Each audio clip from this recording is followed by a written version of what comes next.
Bismillahirrahmanirrahim. Assalamualaikum warahmatullahi wabarakatuh. Innal hamdalillah nahmaduhu wa nasta'inuhu wa nastaghfiruh wa na'udzu billahi min syururi anfusina wa min sayyiati a'malina. May yahdihillahu fala mudhillalah wa may yudlilhu fala hadiyalah. Asyhadu an la ilaha illallah wahdahu la syarikalah wa asyhadu anna Muhammadan abduhu wa rasuluh la nabiyya wa la rasula ba'da. Ikhwati fillah, ma'asyiral hadirin wal hadirat rahimani Allahu wa iyyakum. Kembali kita bersyukur pada Allah Subhanahu wa taala pada pagi yang penuh berkah ini. Seiring dengan turunnya hujan dari Allah Subhanahu wa taala, kita tetap bersemangat untuk duduk di sebuah majelis ilmu, majelis zikir yang kata Rasulullah sallallahu alaihi wasallam itu adalah taman surga.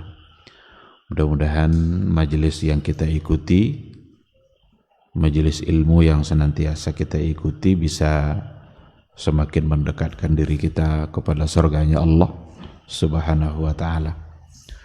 Dalam hadis dikatakan, man salaka tariqan yaltamisu fihi ilman sahalallahu bihi tariqan il jannah. Barang siapa yang menempuh satu jalan, tujuannya adalah untuk mendapatkan ilmu, maka Allah akan mudahkan baginya jalan menuju surga. Mudah-mudahan waktu-waktu yang kita miliki senantiasa kita habiskan untuk mendulang pahala, untuk mendapatkan kebaikan demi kebaikan, baik di dunia kita maupun akhirat kita. Jangan pernah lupa untuk bersalawat dan salam untuk Rasulullah sallallahu alaihi wasallam. Allahumma salli ala Muhammad wa ala ali Muhammad. Sosok figur yang diutus oleh Allah Subhanahu wa taala untuk memperbaiki keadaan umat, memperbaiki akidah mereka, memperbaiki ibadah mereka, meluruskan cara muamalah mereka. Jadi Rasul itu datang untuk meluruskan berbagai penyimpangan. Maka kita harus senantiasa berada di jalan Rasul. Kalau seandainya tidak, berarti kita kembali menghidupkan penyimpangan itu. Agar kita tetap lurus, agar kita tetap selamat, tidak menyimpang, maka beradalah di jalan Rasulullah sallallahu alaihi wasallam. Mudah-mudahan kita semua bisa mendapatkan syafaatnya di yaumul mahsyar. Amin amin ya rabbal alamin. Ikhwati fillah, kembali pada pagi hari ini kita akan melanjutkan kajian tauhid kita melalui sebuah buku Al-Usul Ats-Tsalatsa atau Syarah Al-Usul Ats-Tsalatsa. Yang terakhir yang sudah kita bahas pada pertemuan yang sebelumnya adalah berkaitan dengan Ar-Raja. Ar-Raja di mana kita harus selalu berharap hanya kepada Allah Subhanahu wa ta'ala.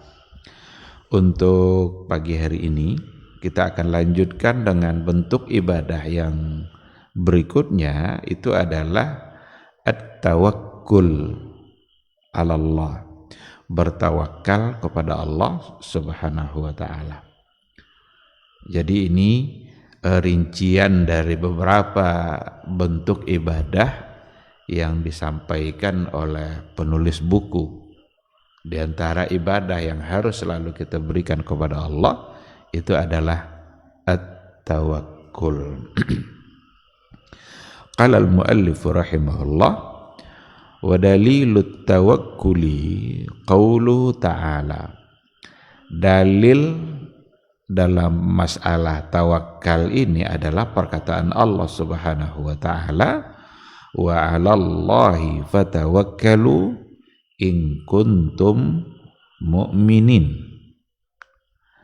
dan hanya kepada Allah sajalah hendaknya kalian bertawakal jika kalian benar-benar beriman. Berarti Allah mengaitkan iman dengan tawakal.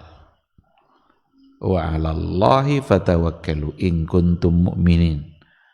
Kepada Allah sajalah kalian bertawakal jika kalian beriman. Maka kalau sudah tidak bertawakal lagi kepada Allah, ada bermasalah pada imannya. Karena ayat itu mengatakan in kuntum mu'minin, jika kalian beriman.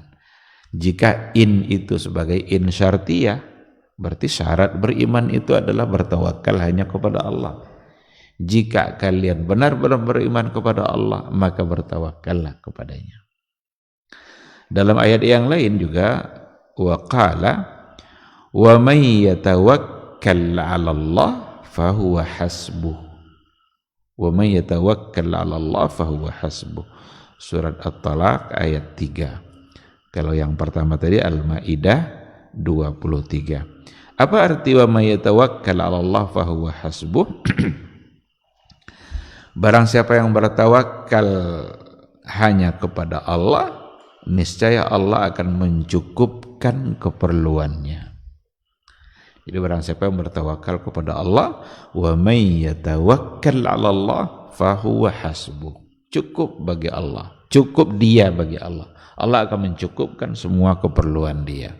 Kalau dia benar-benar bertawakal kepada Allah dalam menjalani kehidupan ini. Baik, ikhwati fillah, kita perlu memberikan penjelasan tentang apa itu tawakal. At-tawakkul yang sering kita bahasakan dalam sebutannya dalam bahasa kita dengan tawakal. Bertawakal itu artinya adalah menggantungkan diri kita kepada sesuatu, menyandarkan diri kita kepada sesuatu, itu tawakal. Kalau tawakal 'ala Allah, bertawakal hanya kepada Allah, berarti kita menggantungkan dan menyandarkan diri kita hanya kepada Allah sebagai pemberi kecukupan dalam mendatangkan manfaat dan mencegah kemudaratan dalam kehidupan kita. Jadi dalam kehidupan kita ini kan selalu saja dihiasi oleh dua hal. Ada hal-hal yang masuk dalam kategori al-manfa'ah, manfaat, tapi ada lagi nanti sesuatu yang kita anggap dia sebagai madarrah, kemudaratan. Manfaat itu adalah sesuatu yang diinginkan oleh semua kita. Semua orang menginginkan kebaikan dalam kehidupannya, selalu mengharapkan hal-hal yang baik yang ia dapatkan. Nah, sedangkan madarrah itu kebalikannya, adalah kemudaratan-kemudaratan, hal-hal yang tidak menyenangkan yang juga terjadi dalam kehidupan. Nah, sekarang pertanyaannya, kepada siapa kita mengharapkan kebaikan itu, dan kepada siapa pula kita menyandarkan diri kita agar terhindar dari kemudaratan itu. Menggantungkan diri, menyandarkan diri kita dalam mendapatkan manfaat atau dalam menghindarkan diri kita dari hal-hal yang madarrah, yang sifatnya mudarat dan kesulitan. Inilah yang harus hanya kita serahkan kepada Allah Subhanahu wa ta'ala. Oleh karena itu, apapun nanti kebaikan-kebaikan yang ingin kita dapatkan dalam kehidupan kita, tempat bersandar kita hanyalah Allah Subhanahu wa ta'ala. Apapun hal-hal yang tidak baik, kerusakan, kemudaratan, mafsadah yang kita ingin terhindar darinya, maka tempat menyandarkan diri kita untuk menghindarkan diri itu hanyalah Allah Subhanahu wa ta'ala. Jadi wa 'alallahi fatawakkalu, dan hendaklah hanya kepada Allah kalian bertawakal. In kuntum mu'minin, jika kalian beriman kepada Allah. Maka bukti dari iman yang benar itu, Ketika keimanan kita benar kepada Allah Subhanahu wa taala, maka berarti hanya Allah tempat kita bersandar. Hanya Allah tempat di mana kita mengharapkan berbagai macam bentuk kebaikan, dan tempat di mana kita mengharapkan agar terhindar dari berbagai hal-hal yang tidak baik. Tidak boleh kita serahkan kepada selain Allah Subhanahu wa taala. Bahkan ayat yang kedua, wa may yatawakkal 'alallah fahuwa hasbuh. Barang siapa yang benar-benar bertawakal kepada Allah, Allah akan mencukupkan semua keperluan dia. Ini janji Allah ini. Kita harus percaya. Tidak boleh ayat ini sekedar lewat saja, lewat begitu saja di ucapan kita, di mulut kita, tanpa kita resapi, tanpa kita coba memahami kandungan maknanya, lalu kita amalkan dalam kehidupan keseharian. Karena ada nanti itu, kata Rasul dalam sebuah hadisnya, sebagai ciri-ciri dari hari kiamat itu, Al-Quran itu ya tidak akan tersisa kecuali illa rasmuh, kecuali hanya tulisannya saja. Kalaupun dia dibaca, itu hanya sekedar sampai di lidah saja, sampai di ucapan saja. Apapun ayat-ayat Al-Quran yang kita coba baca dan kita dalami, maka itu sesungguhnya adalah bagian dari cara mengokohkan keimanan kita kepada Allah Subhanahu wa taala. Di saat kita membaca ayat-ayat yang berkaitan dengan tawakal, kita pahami baik-baik. Bertawakal berarti menyandarkan diri kita hanya kepada Allah. Kita mencoba untuk memaknai ayat Allahus Samad, hanya Allah tempat bergantung. Karena Allah yang kuat. Kalau kita bergantung kepada selain Allah itu adalah lemah. Yang lemah tidak mungkin kita bisa bergantung. Kalau ada orang yang hanyut, bergantung dia ke batang yang sama-sama hanyut dengan dia, ia akan tetap hanyut karena dia tidak kokoh. Kalau seandainya kita bergantung kepada manusia sama lemahnya dengan kita, karena kita sama-sama manusia, maka bergantunglah kepada yang maha segala-galanya, maha kuat, maha kaya, maha besar, maha mulia, maha perkasa. Itu semua adalah sifat-sifat baik dan nama-nama baik yang dimiliki oleh Allah Subhanahu wa ta'ala. Di sini juga diberikan beberapa penjelasan tentang bentuk atau macam-macam tawakal itu. Karena ada juga nanti di antara tawakal kepada yang lain dalam arti yang zahir dari kata tawakal itu yang dibolehkan. Jadi ada yang dilarang, ada yang dibolehkan. Dijelaskan di sini pembagian atau bentuk yang pertama itu yang ada pada ayat tadi, tawakal hanya kepada Allah, at-tawakkul 'ala Allah. Semata-mata kita menggantungkan dan menyandarkan kehidupan kita, baik buruk dalam kehidupan kita hanyalah kepada Allah Subhanahu wa ta'ala. Dan tawakal seperti inilah yang menjadi bagian dari iman tadi. Tawakal seperti itulah yang menjadi bukti dari keimanan seseorang. Wa 'alallahi falyatawakkalul mutawakkilun, falyatawakkalul mu'minun. Dan kepada Allah orang-orang bertawakal itu hanya menggantungkan diri. Orang-orang beriman hanya menggantungkan diri kepada Allah. Karena banyak nanti ayat-ayat yang berkaitan dengan tawakal. Apabila kita berusaha, apabila kita ingin mendapatkan sesuatu yang kita inginkan, ada nanti asbab yang kita lakukan. Ada sebab-sebab dalam kehidupan yang tidak boleh luput untuk kita kerjakan.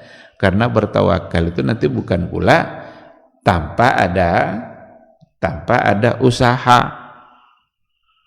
Kalau seandainya semata-mata bertawakal lalu tidak diikutkan nanti oleh usaha-usaha yang memang mungkin menyampaikan kita kepada apa yang kita inginkan, lalu tidak kita lakukan, itu nanti juga akan menjadi ada celah yang dia salah di situ, karena dia tidak mengerjakan apa yang harus dia kerjakan. Jadi al-akhdzu bil asbab itu menjadi penting. Tetapi nanti untuk mendapatkan hasil yang kita inginkan, di situ kita serahkan kepada Allah Subhanahu wa taala. Kita ingin mendapatkan rezeki dalam kehidupan kita. Ya kita kerjakan apa yang harus kita kerjakan. Kita buka usaha, kita mengerjakan apa yang bisa kita kerjakan, kita lakukan sesuatu yang memang secara zahir bisa mendatangkan rezeki kepada kita. Berdagang itu wasilah untuk mendapatkan rezeki. Berkebun, bercocok tanam itu wasilah untuk mendapatkan apa yang buah-buah yang kita inginkan. Memancing itu juga sebab untuk mendapatkan ikan. Tetapi kepastian mendapatkan ikan itu bukan kita. Kepastian bahwa apa yang akan kita tanam nanti menjadi berbuah itu bukan lagi kita. Kepastian bahwa dagangan kita hari ini akan laris itu bukan lagi urusan kita. Itu sudah wilayah di mana itu urusan Allah Subhanahu wa taala. Persoalan hasil itu semata-mata Allah mutlak menentukan dalam kehidupan kita dan kita nggak bisa protes. Kita tidak bisa protes terhadap apa yang diberikan oleh Allah. Kita hanya menerima. Ridha kita dengan apa yang ditakdirkan oleh Allah. Oleh karena itu buah dari tawakal itu juga nanti kita harus ridha dengan apa yang ditakdirkan oleh Allah dalam kehidupan kita. Nggak boleh kita memaki-maki siapapun, mencela siapapun ketika kita mendapatkan hasil yang tidak baik. Kita hanya menunjukkan ridha kita dengan apa yang telah dibagikan oleh Allah Subhanahu wa taala. Maka buah dari tawakal itu ada ridha kita terhadap yang ditentukan oleh Allah Subhanahu wa taala. Kita buka usaha, berdagang, jual-jualan kita pagi hari, harapan semua yang berjualan pasti laris dan mendapatkan untung yang besar. Tapi ternyata sudah sampai sore, apa yang dijualnya nggak laku, atau laku separuh, atau laku sepertiga. Kita mau apa? Orang beriman adalah orang yang tidak pernah putus asa. Jadi orang beriman yang bertawakal kepada Allah tidak mengenal kata putus asa. Dia akan selalu berbuat karena sesungguhnya berbuatnya itu adalah bagian dari ibadah dia kepada Allah Subhanahu wa taala. Kita berusaha itu sesungguhnya adalah ibadah kita kepada Allah. Hasilnya itu semata-mata Allah yang menentukan. Dulu waktu musim-musim banjir dulu sering kali di kampung-kampung orang tua kita sudah menanam padi, sudah berbuah, sudah hampir dipanen. Saat-saat menjelang hampir dipanen itu datang pula banjir. Padi kalau sudah kena banjir biasanya adalah rusak. Kita mau apa? Siapa yang mau kita maki-maki? Siapa yang mau kita marahin? Orang beriman kepada Allah, dia akan senantiasa ridha dengan ketentuan-ketentuan yang diberikan oleh Allah Subhanahu wa ta'ala. Maka penting tawakal itu ada dalam kehidupan kita.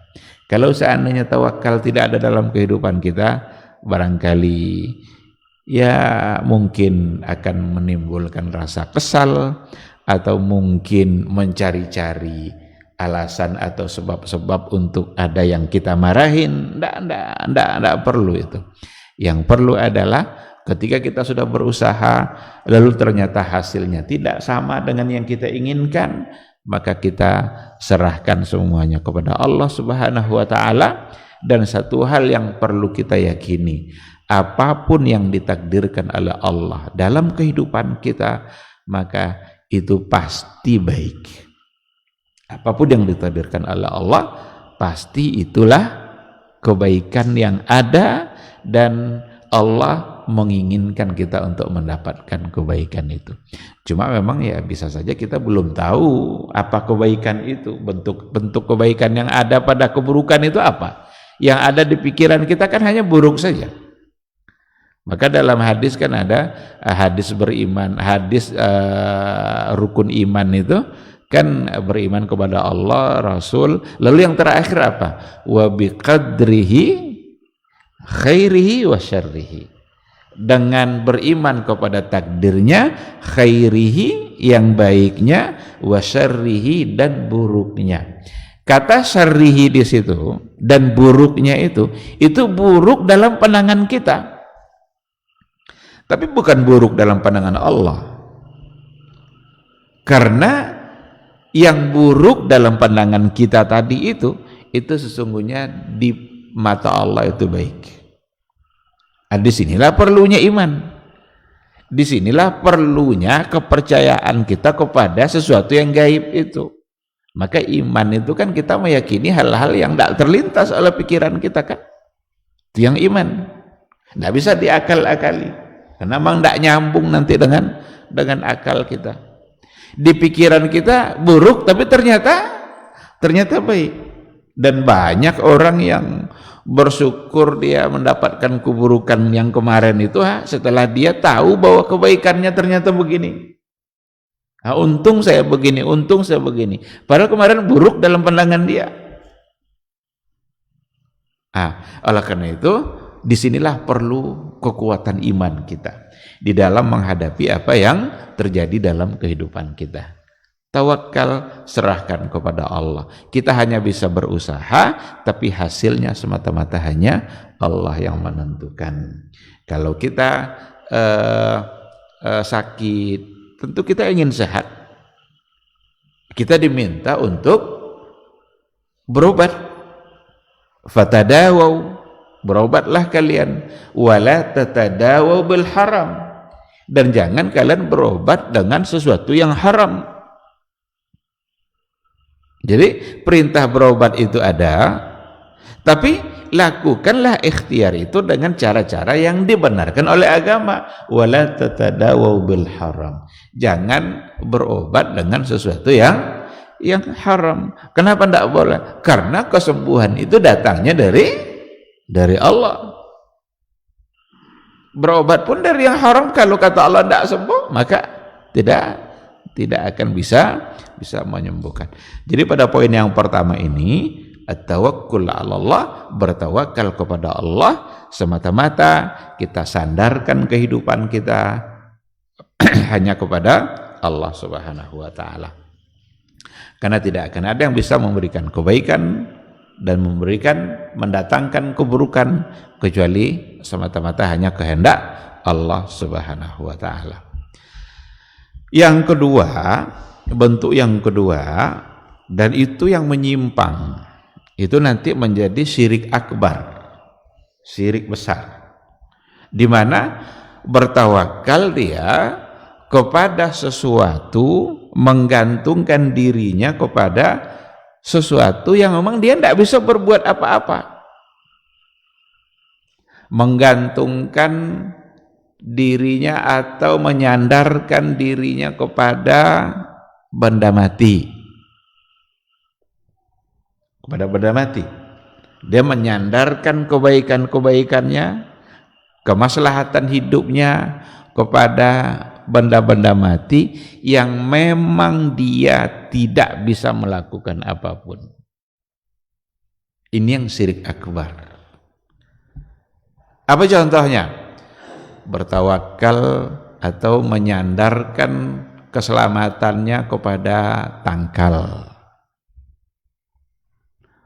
menyandarkan kesuksesan hidupnya kepada jimat yang ada. Itu syirik akbar. Jimat itu tidak bisa berbuat apapun. Tidak bisa dia menentukan kehidupan kita. Kalau seandainya bisnis kita mau laris, mau sukses, nanti dicarikan jimatnya, digantung dia di sudut mana gitu. Selagi jimat itu digantungkan di sudut toko dia itu, dia yakin bahwa sesungguhnya dia akan mendapatkan keuntungan besar. Ini syirik. Dan syiriknya bukan syirik kecil. Ini syirik akbar. Syirik akbar berarti syirik besar yang sangat dimurkai oleh Allah Subhanahu wa ta'ala. Orang yang melakukan hal-hal seperti itu pasti di hatinya ada keyakinan bahwa benda mati itu bisa berbuat sesuatu terhadap diri dia. Tidak mungkin dia tidak meyakini itu. Mustahil. Dia mengambil tangkal-tangkal tadi itu, jimat-jimat untuk digantung-gantung tadi itu, pasti karena dia yakin bahwa pada benda itu ada kekuatan yang bisa memberikan kebaikan kepada dia. Padahal dia benda mati. Jadi orang-orang berbuat syirik itu orang-orang yang akalnya tidak berjalan. Cara berpikirnya rusak. Kalau dulu orang-orang jahiliyah menyandarkan kehidupan mereka kepada patung-patungnya. Datang dia ke patung-patungnya itu untuk mengadu. Disampaikannya masalah dia. Lalu ngaku-ngaku mereka sebenarnya tidak menyembah patung itu, tapi mereka tetap menyembah Allah. Cuma patung itu sebagai cara untuk wasilahnya, tawassulnya. Maka tidak dibolehkan karena ayat yang melarang. Diturunkan oleh Allah ayatnya kepada Rasulnya agar itu tidak dilakukan. Ma na'buduhum illa liyuqarribuna ilallahi zulfa. Kami sebenarnya tidak menyembah mereka. Kami hanya menjadikan mereka sebagai cara untuk mendekatkan diri. Mereka menyembelih juga nanti atas nama patungnya. Dia ada sesembahan yang dia berikan untuk patungnya. Oleh karena itu, sesembahan seperti itu, sesuatu yang disajikan, sesajian itu yang memang tujuannya untuk mendapatkan kemaslahatan atau terhindar dari gangguan-gangguan, keburukan-keburukan, maka bermasalah pada tawakalnya. Berarti bermasalah pada imannya. Bukankah tujuan sesembahan itu agar terhindar dari murka, antara murka makhluk gaib atau dan lain sebagainya, agar kita tidak diganggu nanti oleh makhluk gaib di gunung itu? Sembahkan ini, mempersembahkan hal-hal yang seperti itu berarti dia sedang menyandarkan kebaikan kehidupannya kepada sesembahan tadi, maka itu syirik. Dan nampaknya para ulama sepakat itu untuk mengatakan kalau itu syirik. Kalau ada orang yang yang mengatakan itu diperselisihkan oleh para ulama, enggak itu. Ini persoalan akidah, ini persoalan iman, persoalan keyakinan yang perlu dipahami secara baik. Disembelih nanti sapi atau kerbau, kepalanya dipersembahkan ke pantai mana gitu, ke laut mana, agar terhindar nanti dari gangguan-gangguan makhluk gaib yang ada di laut itu. Berarti dia sudah mencoba mencari keselamatan hidupnya tidak lagi dari Allah, tidak lagi dia menyandarkan keselamatan itu kepada Allah yang memang mampu memberikan keselamatan, tapi dia sudah mencari cara yang lain. Nah, berarti pada poin yang kedua ini menjadi syirik akbar, syirik besar. Ketika kita menyandarkan kepentingan kemaslahatan kita kepada benda mati. Benda mati ini nanti macam-macam, termasuk orang yang sudah mati. Termasuk orang yang sudah mati. Bertawakal kepada para wali yang sudah mati, yang sudah meninggal, sudah dikubur lama. Lalu kita sandarkan kebaikan, keburukan kehidupan kita kepada dia yang sudah meninggal itu syirik. Dan Allah akan murka kepada pelaku pelaku syirik. Karena dia memberikan sesuatu yang hanya pantas diberikan kepada Allah, lalu diberikan kepada yang lain. Enggak usah rusak akidah kita. Jangan dirusak keimanan kita kepada Allah. Murnikan, mutlak. Hanya kita sandarkan hidup kita kepada Allah. Kan sudah berulang-ulang dibaca Allahus Samad.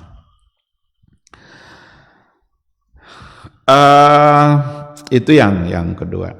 Yang ketiga, ada nanti tawakal dalam artian menggantungkan atau menyandarkan diri kepada yang lain selain Allah dalam hal yang memang dia bisa untuk melakukan. Jadi kita sandarkan diri kita kepada orang lain, kita meminta sesuatu kepada orang lain, sesuatu yang memang orang lain itu bisa melakukannya. Untuk poin yang ketiga ini ada catatannya. Kita hanya sekedar menjadikan orang itu sebagai asbab, dan tidak boleh kita menghinakan diri kita di hadapan orang itu. Karena kita hanya menjadikan dia sebagai asbab untuk mendapatkan sesuatu yang pada intinya sebenarnya yang memberikannya adalah Allah Subhanahu wa ta'ala. Kalau sudah sempat menghinakan dirinya dengan cara menggantungkan kepada orang lain, tadi menggantungkan harapan kepada orang lain, tapi dengan cara menghinakan diri dia, ini bisa terjebak pada syirik asghar, syirik kecil. Apa contohnya? Kalau pegawai negeri kan dapat gaji, bukankah dia menggantungkan dirinya pada gaji itu yang dia dapat dari pemerintah atau dari mana? Atau seorang karyawan yang bekerja di satu perusahaan, dia bekerja untuk mendapatkan apa? Untuk mendapatkan rezekinya, untuk mendapatkan ma'isyah, mendapatkan uang yang memang diperlukan dalam kehidupannya. Dia secara zahir menyandarkan kehidupannya pada orang yang memberikannya jasa atau gaji. Tapi memang itu sebagai asbab. Kalau sekadar itu dijadikan asbab, maka tidak mengapa. Enggak boleh dengan cara itu kita menghinakan diri kita di hadapan dia, seolah-olah kita ini tidak bisa hidup tanpa dia. Menghinakan diri itu maksudnya kita rela untuk melakukan apapun yang diperintahkannya meskipun salah oleh Allah. Kalau ada umpamanya perusahaan tidak boleh sama dia berhenti untuk sholat, dia mau sholat asar tidak boleh berhenti, karena nanti kalau berhenti berkurang nanti hasil perusahaan ini. Tinggalkan perusahaan. Kalau sampai dia berkata, nanti kalau saya keluar dari sini saya mau makan apa? Saya tidak bisa hidup kalau tidak di sini. Di sini kena. Berarti di sini sudah bermasalah. Karena dia tidak lagi sekedar menjadikan asbab, tetapi dia sudah menghina dirinya, seolah-olah dia tidak bisa mendapatkan rezeki kecuali dengan yang tadi itu. Jadi kalau sampai dalam kehidupan dia terjadi seperti itu, rela dia untuk melakukan apa saja padahal salah, yang penting bisa bekerja di situ, maka sesungguhnya itu satu kesalahan dalam beragama. Berarti dia sudah meyakini bahwa satu-satunya jalan rezeki dia hanyalah dengan cara itu. Ada perempuan melamar kerja, dia melamar itu pakai jilbab dia. Bagus penampilannya syar'i, tapi oleh perusahaan, kami siap menerima saudara asal penampilannya menarik. Nah, kan itu kadang dibuat syarat, umur segini, penampilan menarik. Salah satu bentuk penampilan menarik apa? Jangan pakai jilbab. Banyak orang yang siap dia untuk melepaskan jilbabnya asal bisa bekerja, asal bisa dapat uang dari situ. Padahal melepaskan jilbab itu berarti bertentangan dengan perintah Allah. Karena yang diperintahkan oleh Allah adalah menutup aurat. Kalau itu yang dia lakukan, berarti dia menghina dirinya. Dia sudah menyandarkan kehidupannya kepada orang tadi, takut dia kalau tidak diterima seolah-olah tidak dapat rezeki kecuali dengan cara yang tadi. Kalau bertawakalnya sudah sampai seperti itu, maka salah. Kalau sudah sampai menghinakan dirinya, maka salah. Tapi kalau seandainya tidak dalam rangka menghina diri dia yakin bahwasanya itu datang dari Allah Subhanahu wa taala, cuma asbabnya ini yang harus saya lakukan. Memang saya dapat gaji dari sini. Maka itu tidak mengapa. Oleh karena itu berarti ada hal-hal dalam agama kita di mana secara zahir itu juga bagian dari menyandarkan kehidupan kita kepada sesuatu selain Allah, tetapi ada nanti yang dibenarkan, ada yang tidak dibenarkan. Intinya benar atau tidaknya itu jangan sampai kita menghinakan diri kita, sehingga disuruh apa aja oleh bos kita, disuruh melakukan apa saja oleh atasan kita, kita siap untuk melakukannya meskipun itu salah dalam pandangan agama, karena kita khawatir kalau tidak kita lakukan mungkin akan terancam kehidupan kita atau akan terancam rezeki kita. Maka jangan pernah melakukan hal-hal yang seperti itu, tinggalkan saja. Karena Rasul juga bilang seperti itu, barang siapa yang meninggalkan sesuatu karena Allah, man taraka syai'an lillah, barang siapa yang meninggalkan sesuatu karena Allah, awadahu Allahu bima huwa khairun minhu, atau kama qala Rasul sallallahu alaihi wasallam. Allah akan ganti dengan yang lebih baik. Di sini kalau dia tetap berada di situ, ada banyak kesalahan agama yang akan tetap berlangsung, yang akan dia laksanakan. Sekarang dia tinggalkan. Oh, kalau begitu ini akan saya tinggalkan. Karena di situ ada kedurhakaan kepada Allah. Ketika dia tinggalkan karena Allah, maka janji Allah apa? Awadahullah. Allah akan menggantinya dengan yang lebih baik.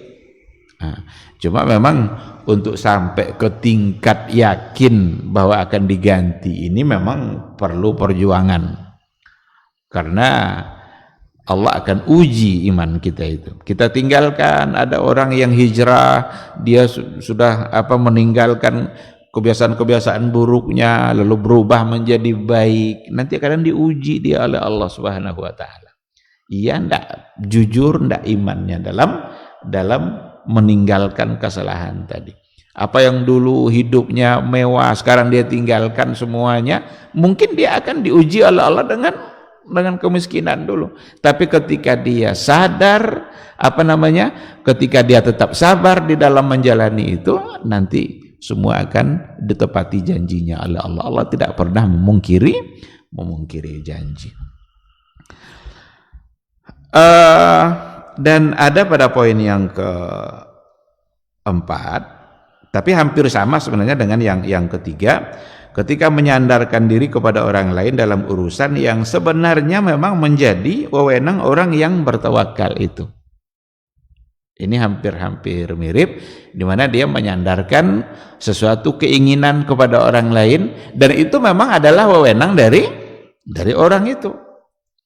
Itu dibolehkan oleh agama.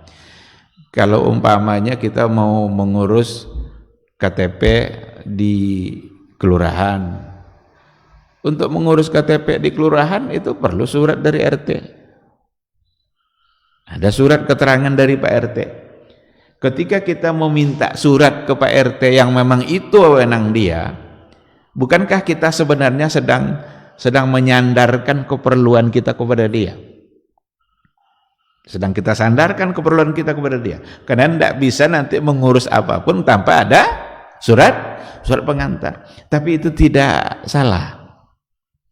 Oleh agama tidak salah, karena memang kita sedang melakukan sesuatu pada jalurnya, di mana itulah jalurnya. Kepada dialah memang kita meminta surat tadi. Dicontohkan di sini sebagaimana dulu yang pernah dilakukan oleh Yakub, Nabi Yakub dalam persoalan pencarian Nabi Yusuf. Nabi Yusuf kan dalam ceritanya kan dia dimasukkan oleh saudara-saudaranya ke dalam sumur, lalu dia ditemukan oleh pedagang-pedagang yang akan berangkat ke Mesir. Sampai di Mesir dia dijual di sana. Menangislah Yakub itu kesedihan sampai matanya buta. Ketika anak-anaknya sudah besar semua, apa kata Yakub, ya baniya idhabu fatahassasu min Yusuf wa akhi. Wahai anak-anakku, pergilah kalian maka carilah berita tentang Yusuf dan tentang saudara-saudaranya dan tentang saudaranya Benyamin. Nabi Yakub ketika menyuruh anaknya, dia sebenarnya sedang menyandarkan apa yang dia inginkan kepada anaknya. Tapi memang dia bisa. Anak-anaknya sehat-sehat semua, sementara Yakub sudah buta, tidak mungkin dia yang mencari. Nah, jadi dalam persoalan yang keempat ini, ketika kita menyandarkan kepada orang lain dalam urusan-urusan yang memang sebenarnya itu wewenang dia, memang dia mampu untuk melakukan itu, maka itu tidaklah menjadi sesuatu yang salah. Meskipun sebenarnya tetap harus tersisa dalam keyakinan kita bahwa kebaikan itu sesungguhnya diberikan atau datang dari Allah. Kita minta surat kepada Pak RT, dia memudahkan urusan kita. Apapun yang kita minta dia memberikan. Kita meyakini bahwa Allah yang memudahkan, karena kehendak itu datang dari Allah Subhanahu wa taala. Tapi kita meminta tadi itu bukan sesuatu yang salah, karena memang itu pada jalurnya. Kalau ada orang yang buta, dia ingin berjalan, minta dituntun oleh anaknya. Dia mau ke masjid, dia buta, dia tidak bisa berjalan sendiri. Orang buta yang minta tolong kepada orang yang bisa melihat tadi, itu tidaklah menjadi satu hal yang dianggap salah, bertentangan dengan tawakal, bukan dianggap bertentangan, karena memang dia bisa untuk melakukan. Namun tetap harus tersisa dalam keyakinan kita bahwa kebaikan itu sesungguhnya datangnya dari Allah Subhanahu wa taala. Nah, inilah 4 bentuk dari tawakal. Ternyata ada yang dihukumkan sebagai syirik akbar. Kalau kita tersalah, ada yang dihukumkan sebagai syirik asghar, dan ada sesuatu yang memang dibolehkan ketika kita meminta, menyandarkan keperluan kita kepada orang yang memang pada jalurnya. Dan yang tawakal ala Allah adalah artian sesungguhnya itu adalah menggantungkan, menyandarkan semua keperluan dalam kehidupan kita semata-mata hanyalah kepada Allah Subhanahu wa taala, karena Allah yang memberikan kehidupan, dan Allah juga lah yang memberikan semua apa yang kita harapkan dalam kehidupan kita ini. Jangan pernah kita merusak akidah dan iman kita. Jangan melakukan hal-hal yang kadang ada tren-trenan dalam kehidupan karena orang banyak melakukan, lalu kita juga melakukan hal yang sama tanpa kita sadari ternyata itu adalah sebagai sebuah kesalahan. Baik, ikhwati fillah, kita coba ambil yang berikutnya sedikit sebelum kita bertanya jawab, seandainya ada.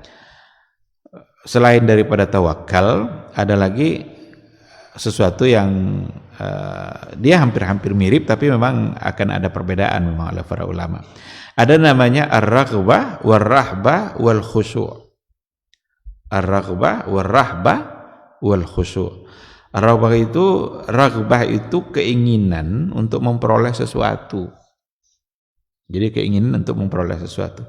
Sedangkan rahbah itu kekhawatiran terhadap terjadinya sesuatu. Jadi dalam hidup kita ini kan ada harapan dan ada kekhawatiran. Ada hal-hal yang kita harapkan. Ada pula kekhawatiran dalam kehidupan kita, jangan-jangan nanti terjadi begini. Raghbah wa rahbah itu sekali lagi hanya juga kita berikan kepada Allah. Karena itu pengharapan seperti itu berupa bagian dari ibadah. Kalau kita punya anak, lalu kita sekolahkan anak kita, apa harapan kita? Ini sebuah pengharapan. Harapan kita agar anak kita menjadi anak yang baik, anak yang taat. Pengharapan kita seperti itu kita berikan kepada Allah. Karena hanya Allah yang menentukan masa depan. Jangan sekali-kali kita mengandalkan pengharapan itu kepada apa yang kita miliki. Kita punya harta banyak, kita bisa sekolahkan anak kita ke sekolah mana aja. Dia punya duit, lalu dia sandarkan kepada kemampuan yang dia punya itu. Ini akan menjadi salah. Karena kita harus memberikan pengharapan kita harapkan apa yang kita inginkan itu datangnya nanti memang hanya dari Allah Subhanahu wa taala. Kekhawatiran kita itu juga harus hanya kepada Allah saja. Tidak boleh kita mengkhawatirkan sesuatu dan lalu kita tidak bawa dan kita tidak serahkan itu kepada Allah Subhanahu wa taala. Kekhawatiran kita terjadi hal-hal yang tidak baik dalam kehidupan kita, sekali lagi hanya kita berikan kepada Allah. Nah, sama kan hampir mirip nanti. Contohnya ada al-khauf, rasa takut kan. Kemarin juga dibagi-bagi takut itu ada dua, tapi berbeda nanti itu antara al-khauf dengan ar-rahbah. Rahbah itu kalau dijelaskan di sini satu bentuk kekhawatiran yang membuat kita langsung punya tindakan. Langsung adanya tindakan. Maka sekali lagi pengharapan dan kekhawatiran kita semuanya harus kita berikan hanya kepada Allah Subhanahu wa taala. Soal rizki kadang-kadang betapa muncul kekhawatiran apa yang mau kita makan bulan depan. Ini nanti kalau saya tidak kerjakan ini nanti akan begini. Ini kekhawatiran yang perlu kita bina baik-baik dalam kehidupan kita. Kita manusia tidak bisa menghindar dari itu. Tetap saja selalu ada harapan dan di sisi lain ada kekhawatiran. Itu tidak bisa kita hindarkan gitu. Cuma bagaimana kita memanage, mengatur pengharapan dan kekhawatiran gitu. Yang semata-mata kita serahkan kepada Allah Subhanahu wa taala. Kalau sudah berikan kekhawatiran itu kepada selain Allah, di sini nanti akan bermasalah. Wal khusyu' dan khusyuk itu ketundukan kita dan hanya kita berikan kepada Allah. Enggak boleh kita berikan ketundukan kepada yang lain. Dalam ayat dikatakan wa dalilur raghbah war rahbah wal khusyu' qauluhu ta'ala. Jadi dalil yang 3 tadi itu innahum kanu yusari'una fil khairat wa yad'unana raghaban wa rahaba wa kanu lana khashi'in.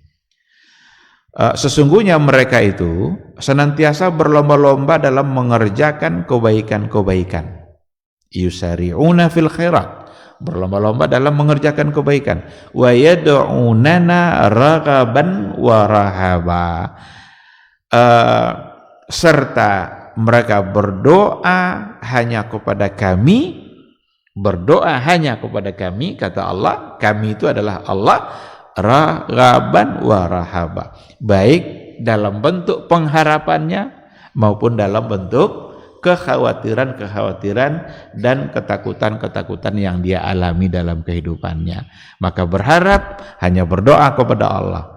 Kekhawatiran kita, maka kita juga hanya berdoa kepada Allah dan meminta hanya kepada Allah Subhanahu wa ta'ala. Wa kanu lana khashi'in, wa kanu lana khashi'in, dan mereka hanya selalu tunduk kepada kami. Jadi hanya tunduk kepada Allah Subhanahu wa ta'ala. Jadi 3 yang terakhir ini itu juga bagian dari bentuk ibadah. Karena dia ibadah, maka hanyalah lillah, hanyalah untuk Allah. Kalau sudah kita berikan kepada selain Allah, berarti kita sudah menyimpang, karena kita tidak lagi beribadah semata-mata hanya kepada Allah Subhanahu wa ta'ala. Ikhwati fillah, rahimani Allah wa iyyakum. Mungkin ini yang bisa kita bahas pada pagi hari ini. Mudah-mudahan bisa kita pahami bersama, dan mudah-mudahan akidah kita semakin kokoh, keimanan kita semakin kuat. Kita hanya menyandarkan kehidupan kita kepada Allah, dan jangan pernah menyandarkan kehidupan kita kepada selain Allah. Jangan pernah menghina diri kita di hadapan orang lain, karena itu akan bermasalah nanti dalam masalah iman dan dalam masalah akidah. Wallahu subhanahu wa ta'ala a'lam. Baik, seandainya ada yang mau dipertanyakan, dipersilahkan. Silakan.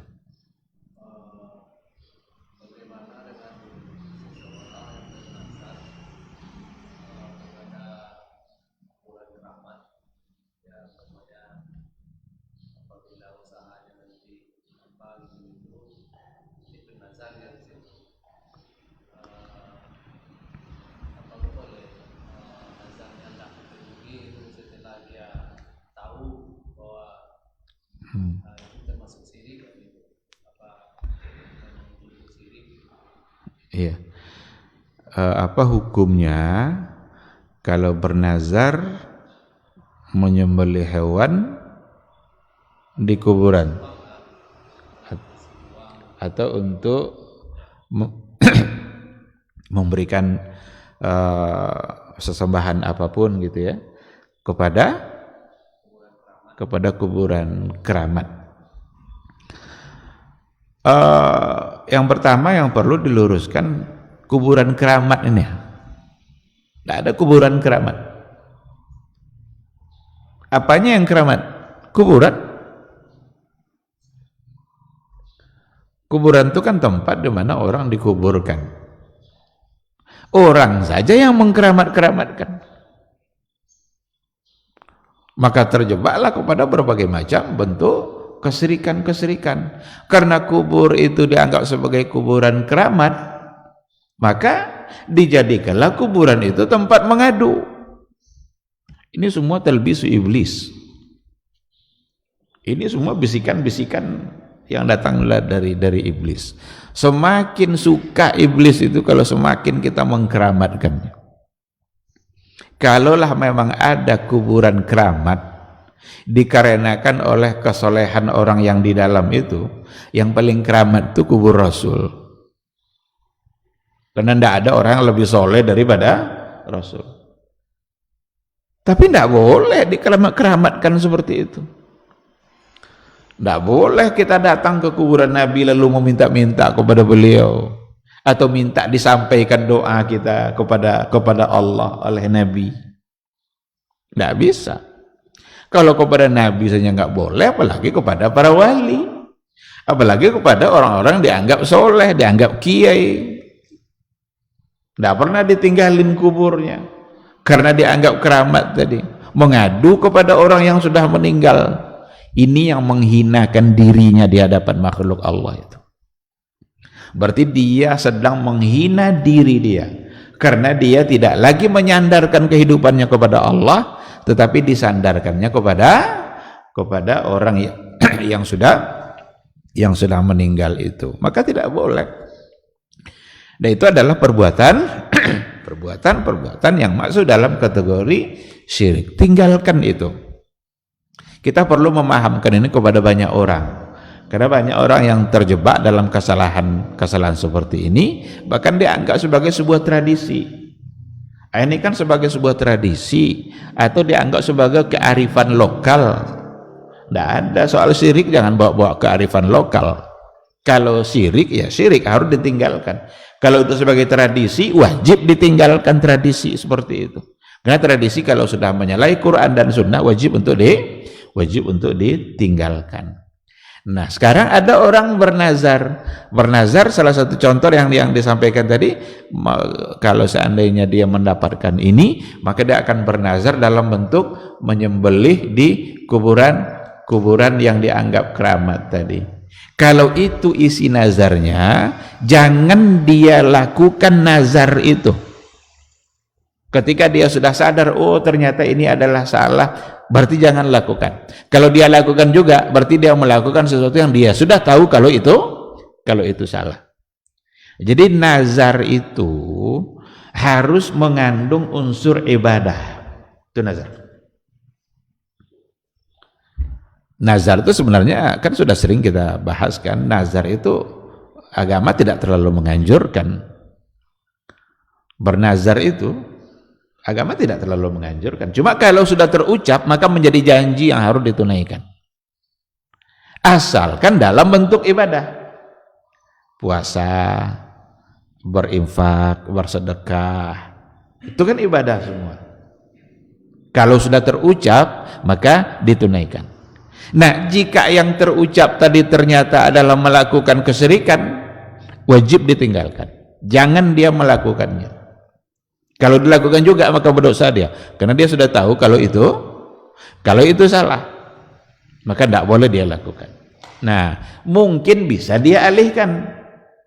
Silahkanlah untuk disembelih kambing itu, tapi tidak di kuburan itu, tetapi daging disembelih atas nama Allah untuk kemudian mungkin nanti dibagi-bagi kepada masyarakat yang lain. Silakan. Az-zabhu itu nanti ada pada bagian akhir. Az-zabhu min anwa'il ibadah. Itu menyembelih itu adalah bagian dari ibadah. Sehingga dalam ibadah menyembelih itu harus menyebut nama Allah. Bahkan tidak halal sembelihan kalau tidak atas nama Allah. Menyembelih hewan atas nama kuburan tadi itu saja haram kita makan dagingnya. Karena kita menumpahkan darahnya tidak atas nama Allah. Begitulah persoalan syirik ini. Jadi bukan masalah sederhana. Syirik itu sesuatu yang merusak iman kita, yang wajib kita tinggalkan. Dan kalau kita tidak bertaubat, maka sampai mati akan dibawa syirik itu. Dan Allah tidak akan mengampuni dosa syirik kecuali dengan cara menyatakan taubatnya. Innallaha la yaghfiru ayyushraka bihi wa yaghfiru ma duna dzalika liman yasha. Sesungguhnya Allah tidak akan mengampuni dosa syirik. Tidak mengampuni dosa syirik di sini maksudnya adalah jika dia tidak menyatakan taubatnya. Wa yaghfiru ma duna dzalika liman yasha. Dan Allah mengampuni dosa selain syirik bagi siapa yang dia kehendaki. Ada dosa-dosa lain bisa berguguran kadang dengan air wudhu kita. Berapa banyak dosa mata kita, tapi air wudhu kita bisa menggugurkan dosa-dosa itu. Tapi kalau syirik enggak gugur dosanya oleh air wudhu. Semata-mata satu kesalahan yang harus dinyatakan taubatnya. Maka kita mengajak banyak orang, ayo sadar. Orang-orang yang menyembah kubur, yang sujud-sujud kepada kubur itu sadarlah, itu suatu kesyirikan. Jika mati dalam kesyirikan, itu kesyirikan akan dibawa dosanya sampai ke alam akhirat nanti. Allah tidak akan mengampuninya kecuali dengan cara bertaubat. Wallahu subhanahu wa ta'ala a'lam. Ada lagi? Sebentar.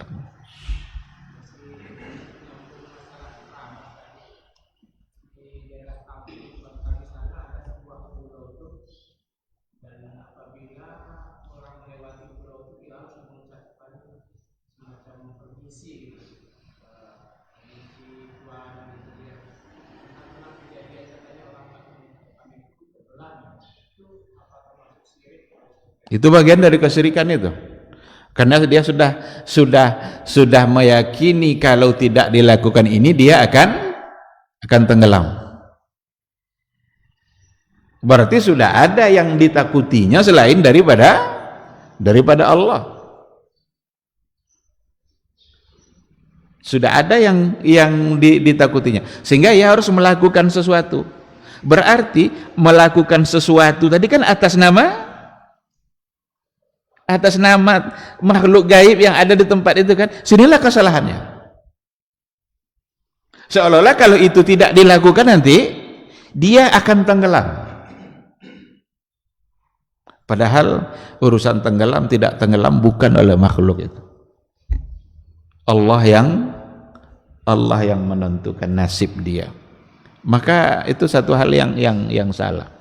Mempersembahkan sesuatu itu sekecil apapun tapi atas nama selain Allah, ini akan jadi syirik. Maka ada dalam hadis itu istilahnya ada hadisuz zubab. Ada hadisuz zubab. Zubab itu artinya lalat. Jadi hadis yang bercerita tentang mempersembahkan lalat. Jadi ada dua orang yang ingin masuk ke satu wilayah, tapi hukum di satu wilayah itu kalau orang baru yang masuk ke situ wajib dia mempersembahkan sesuatu. Kalau enggak nanti dibunuh. Masuklah dua orang, dicegat dan diminta untuk mempersembahkan sesuatu. Yang satu bilang enggak bisa. Karena enggak boleh mempersembahkan sesuatu atas nama selain Allah. Akhirnya dia dibunuh mati. Tapi ada yang satu lagi, kamu tidak punya apapun untuk dipersembahkan kecuali hanya seekor lalat. Dipersembahkannya seekor lalat tuh. Apalah artinya seekor lalat? Tapi mempersembahkan seekor lalat agar dia selamat. Akhirnya dia hidup, tapi kata Rasul dalam hadis justru dia masuk neraka. Yang mati tadi karena tidak mau mempersembahkan meskipun lalat, tidak mau dia. Jadi bukan persoalan besar apa yang dipersembahkan, harus kepala kerbau, kepala kambing, lalat saja dipersembahkan atas nama patungkah atau makhluk gaib manakah, lalat, Rasul menghukumnya masuk neraka. Nah, ini persoalan sesajen pun mau dianggap sebagai tradisi. Tidak pula mau meyakini itu sebagai satu dosa syirik. Itu syirik. Satu kesyirikan. Wajib ditinggalkan oleh umat Islam. Kalau dilakukan oleh yang bukan Islam, udah itu urusan mereka. Kita tidak perlu pula untuk mengingatkan, karena memang mereka tidak muslim. Tapi ketika yang melakukannya adalah orang Islam, harus ada orang yang menyampaikan bahwa itu adalah salah, dan mereka harus siap untuk menerima bahwa itu adalah satu kesalahan. Maka meyakini seperti tadi berarti ada ketakutan di hati dia kalau itu dia tidak lakukan. Di situ nanti bermasalahnya. Dia sedang tidak menyandarkan keselamatannya kepada Allah, tapi dia sandarkan keselamatannya kepada perbuatan tadi agar tidak diberikan keburukan oleh makhluk yang tadi.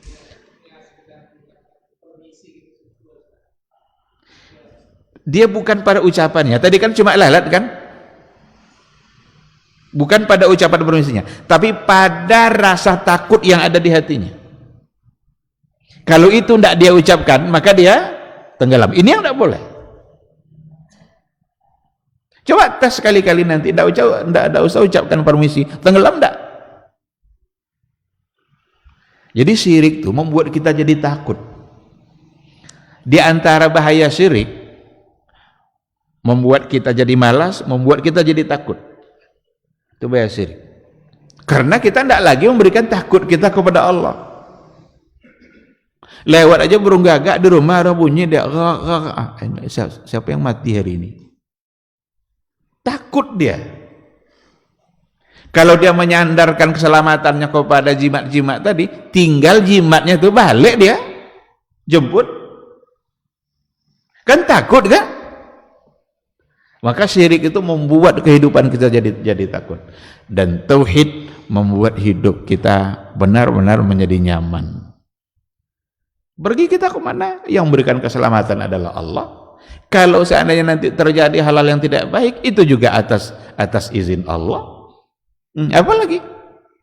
Bukan berarti pula nanti ketika kita menyandarkan kepada Allah, kita tidak mendapatkan hal-hal yang mungkin buruk dalam kehidupan kita. Mungkin kita dapatkan juga, tapi kita yakin bahwa di balik keburukan itu ada hikmah, ada kebaikan yang diberikan oleh Allah Subhanahu wa taala. Nah, jadi itulah ibarat tadi itu, seekor lalat yang dia persembahkan atas nama makhluk, bukan atas nama Allah, maka dia mendapatkan nerakanya Allah Subhanahu wa taala. Gitu, Allahu a'lam.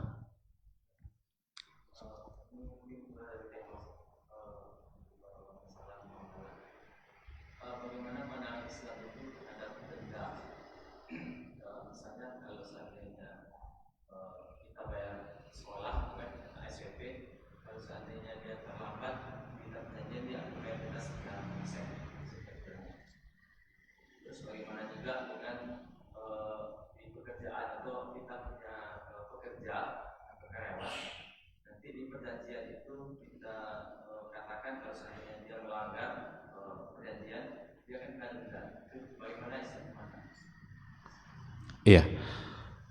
Wallahu subhanahu wa ta'ala a'lam. Ada namanya sanksi atau ada sesuatu yang sifatnya hukuman atas satu kesalahan. Ketika ada satu kesalahan yang dilakukan lalu diberikan hukuman itu biasanya adalah untuk menimbulkan efek jera agar orang tidak melakukan kesalahan. Dan hukuman itu nanti bermacam-macam. Ada sesuatu yang menjadi sebab dia mendapatkan hukuman itu.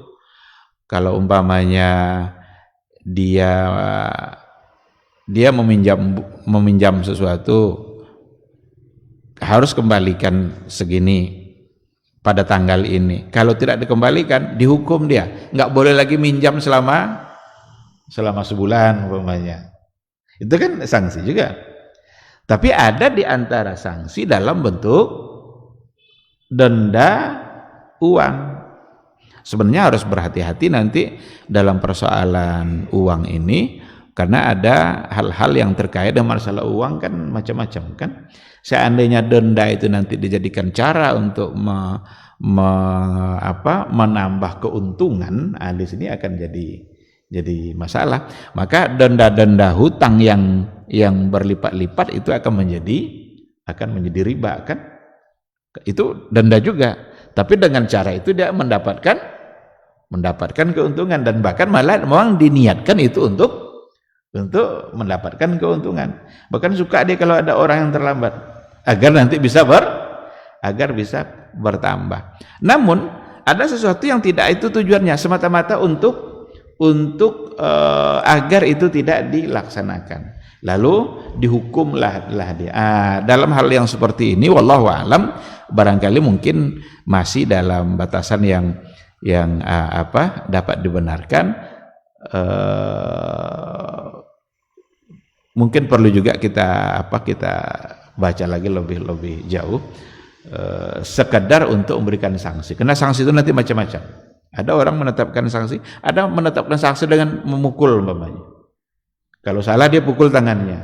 Apa hukumnya itu? Dia salah lalu dipukul tangannya. Kalau dalam Islam ada banyak kesalahan yang hukumnya malah ada yang sampai dibunuh kan. Kalau dia sudah pernah dia sudah menikah lalu dia berzina, dalam hukum Islam rajam itu kan dilampar sampai mati. Tapi kalau dia belum pernah menikah dicambuk 100 kali.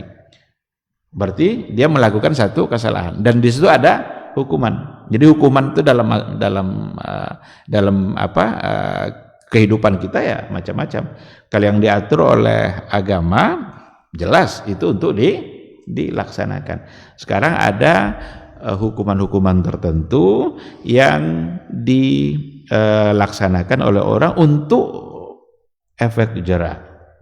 Ini anak di pondok terlambat harus bayar 1 sak semen. Apa hukum 1 sak semen? Kalau memang karena keterlambatan tadi dan dia melakukan keterlambatan, berarti kan ada hukuman yang harus dia jalani karena dia bersalah. Nah, dalam batasan seperti itu, wallahu alam, tapi insya Allah masih dalam batasan yang dibolehkan. Wallahu subhanahu wa ta'ala a'lam.